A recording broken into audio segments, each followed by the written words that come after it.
Donc la question c'est de savoir comment est-ce qu'on retrouve de la prospérité et de la stabilité dans nos économies et dans le territoire.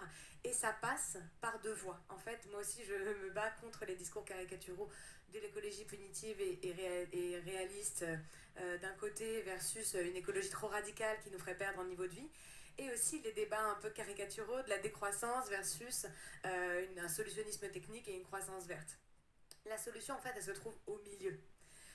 C'est qu'on ne peut pas, d'un côté, effectivement, promouvoir un discours écologique, vertueux, et en parallèle, être dans une forme de solutionnisme technique absolu qui nous ferait croire qu'on arriverait à maintenir le niveau de croissance juste à travers de l'innovation verte. Ça, c'est faux.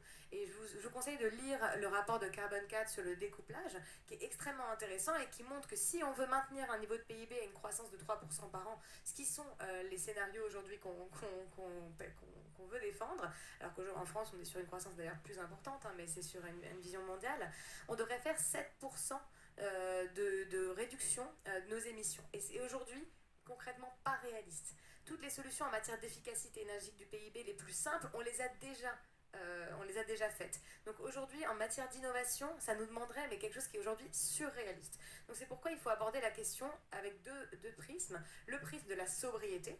Donc par exemple, typiquement, je suis d'accord que c'est intéressant de faire voler des avions verts, etc. Et vous en ferez la démonstration ce soir. Mais c'est pas une solution de transition en fait d'agrandir un aéroport de 50% quand on veut faire la transition écologique. Donc moi, ce que je veux porter aujourd'hui, c'est qu'on devra ne pas forcément laisser le choix à tout le monde, parce que malheureusement, ça fera que certains seront victimes de cette transition, mais d'autres ne le seront plus. Merci.